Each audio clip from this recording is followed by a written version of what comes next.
welcome back to the class. I am your science teacher and my name is Mrs. Jyoti. So we are in lesson number 4, what do animals eat? So first part of the lesson we have completed. Now today we are going to discuss about few more things about the animals. So hope you all have done the table which is there in page number 31. So it's not that much, you take enough sufficient time to do the table which is there in page 31. It's not compulsory that you should finish it 1 or 2 days only. Okay. So in the previous lesson we have discussed about few things like animals, what do they eat. Few eat only plants, few eat eat only animals, and a few eat both plants and animals, like this. So today we are going to learn which is there in page number 32. So open page number 32, take your pencil and your textbook and be ready. Page number 32, lesson number 4, what do animals eat? So we have seen that all animals depend on different types of food. Now let us do the above exercise in a slightly different manner. So already little part I think you have completed, like cat and remaining animals. So the previous table which you have done for the homework, now that only we are going to do, but little in a different manner. Add your own examples in the last column, that is table number 2. So here is the table, like you have the serial number 1, 2 and 3. Then food groups. Food groups, only plants,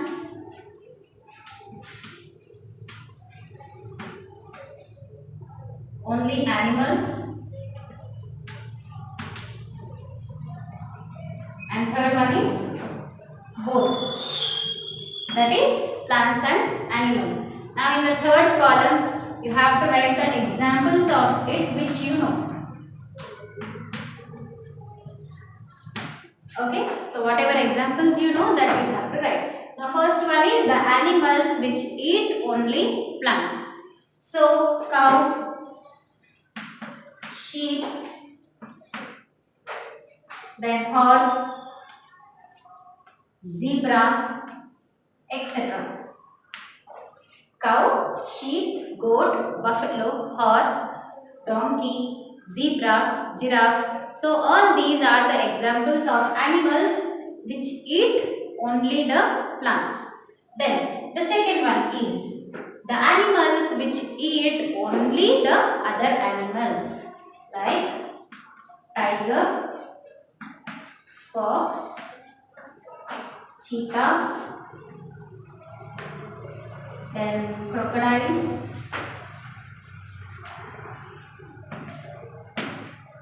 so animals which depend on other animals. You can write another examples also which you know. So I have written tiger, fox, cheetah, crocodile, and in the textbook fox is given. So after that remaining examples you have to write. Then the animals which eat both, like in the textbook human beings is given, except that, and then bear,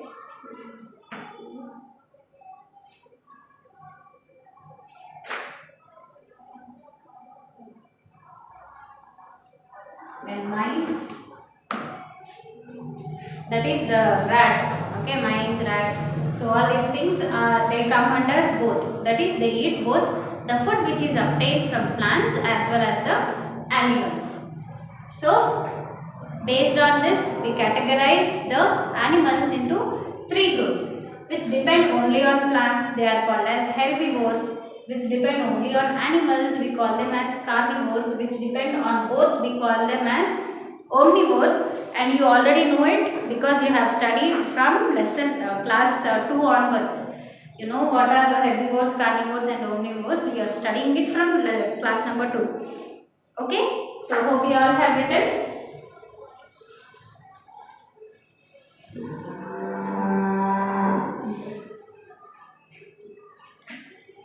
Now look at table 2 and try to answer the following. So which group of members have an advantage in finding food and why do you think so? Now here there are three groups which eat only plants, which eat only animals and which eat both.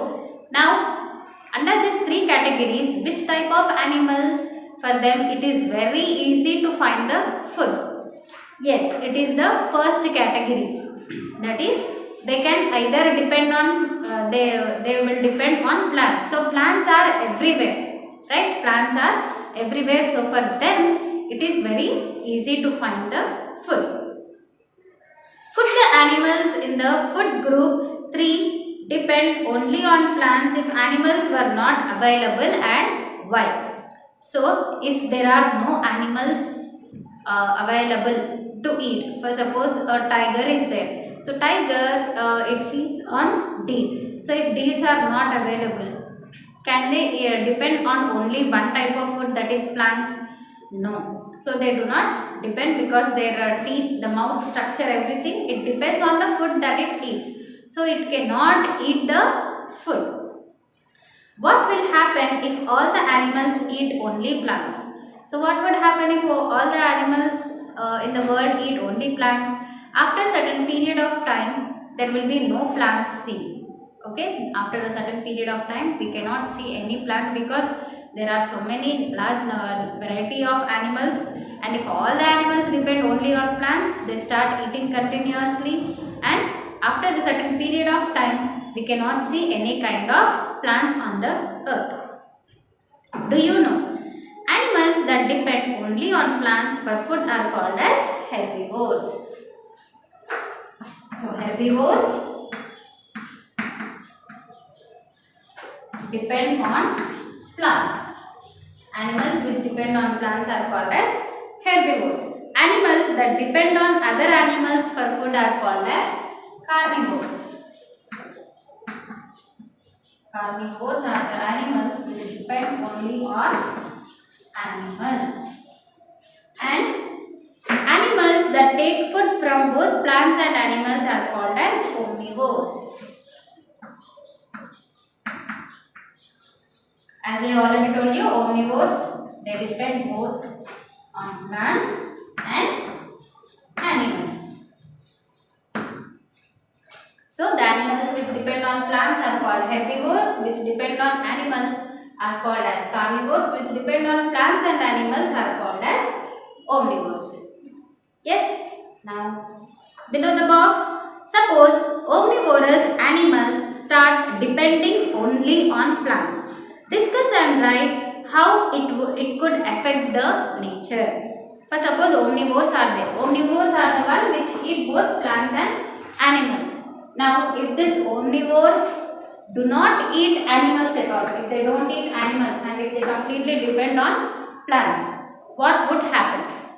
What would happen? You have to write it in your homework book for about 2 to 3 lines. Okay? So, if they completely depend only on the plants, so there will be no loss of effect, but gradually the number of plants will get reduced. Okay? Gradually the number of plants get reduced. We know that animals have their own ways of gathering and taking in food. Now let us see how do they do it. So from finding food to eating it. Plants and animals are the main source of food in our surroundings. Like us, animals also depend on those sources of food. Every animal has its own style of getting food. They track down, collect, grab and hunt and then use various tools to finally take food into its mouth. Like if you take a goat alone it doesn't go out and eat. They go out in a group, and cows and buffaloes also they go in a group. Elephants, zebras also they go in a group, whereas deer they do not go in a group. So few animals for eating they go in a group and they eat it, and whenever there is an enemy enemy is there, they fight with the help of the remaining group members. And if you see these ants also they go in a group, And if you see goat and all, so wherever they find the food, immediately they eat it. Whereas ants, honeybees, do they eat it immediately? No. First they collect the food and they put it in their home. You know about honeybees and ants very well, isn't it? So this is the best example which I can give you. So whatever food is available with them, they take it and put it in their home. So whenever there is a not unsuitable conditions, like if any rain is there, they cannot go out of their house. Like how we are unable to come out whenever there is a huge rain. Even these animals also they cannot come out. So under such type of conditions, and during summer season also they cannot come out, and in few in winter season they cannot come out. So whatever food is left in the house, they are going to use it for the further purpose. Okay, and to eat that food also they have different, they use different instruments or tools. Like if we want to eat noodles, we use a fork or chopsticks. You want to eat food, you use a spoon. If you want to eat roti and all, you use your hands, isn't it? So eating different type of food, we are using different tools. In the same way, animals also. If you see a mosquito, butterfly and all, they have a long tube to suck the blood, and a butterfly has a long tube to suck the nectar. Yes, and if you see ant, they have tiny mouth. Then if you see a dog, it uses its tongue to lick the milk.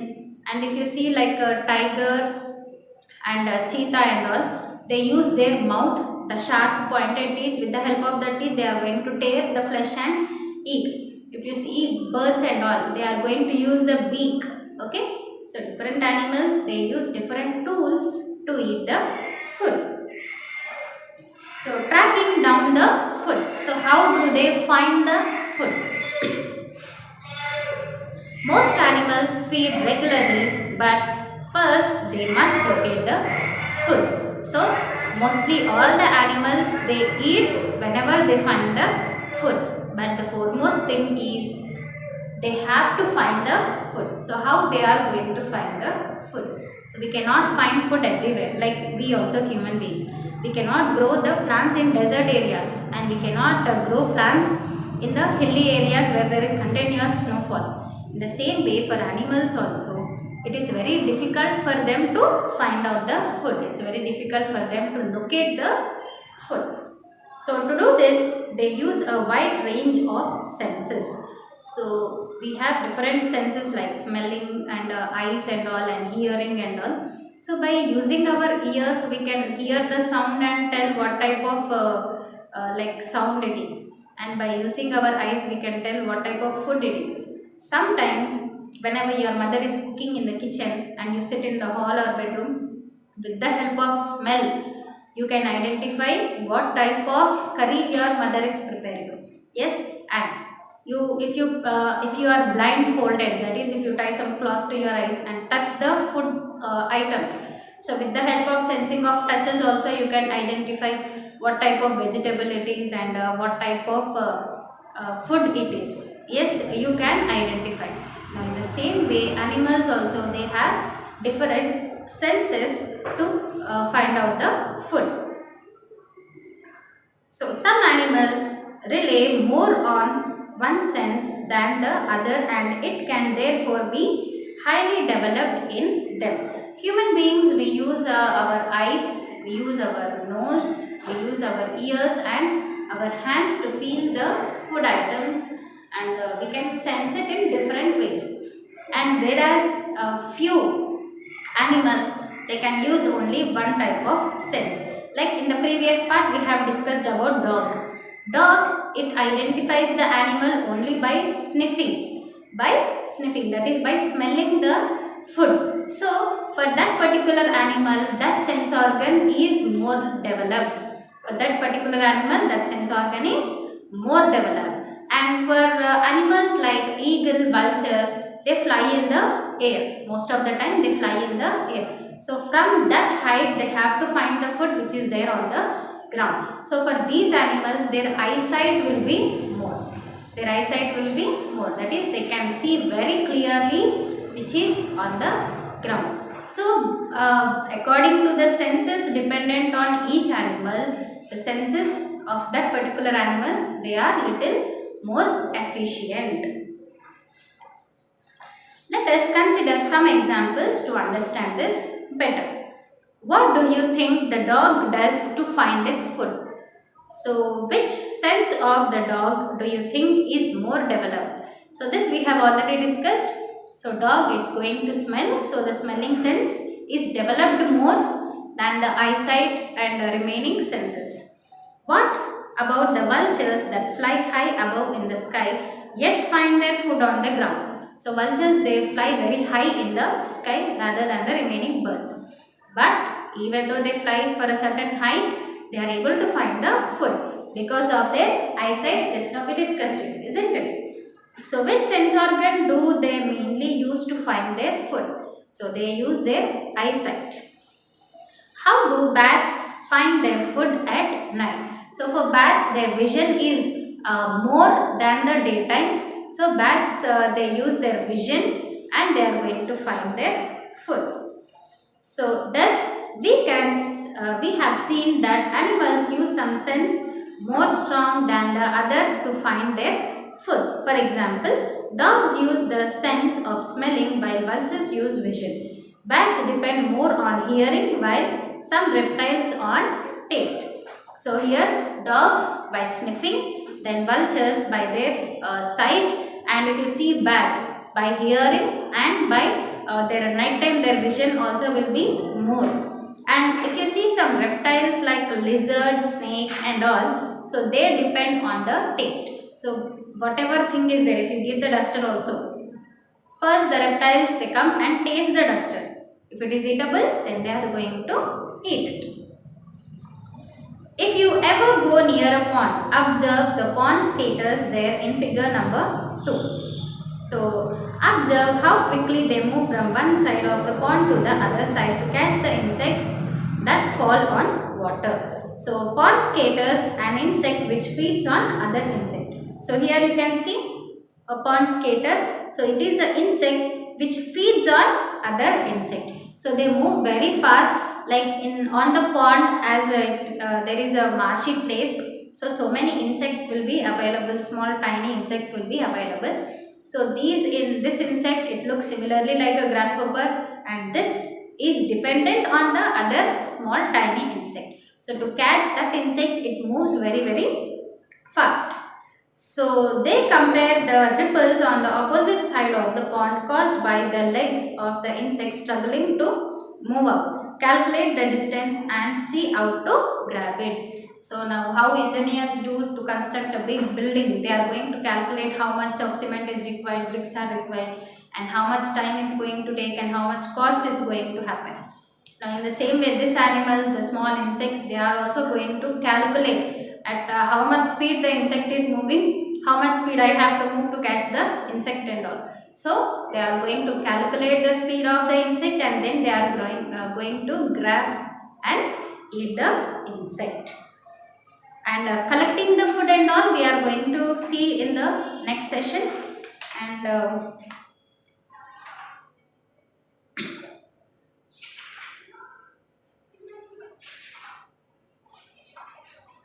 you have to read the lesson till page number 33. Homework is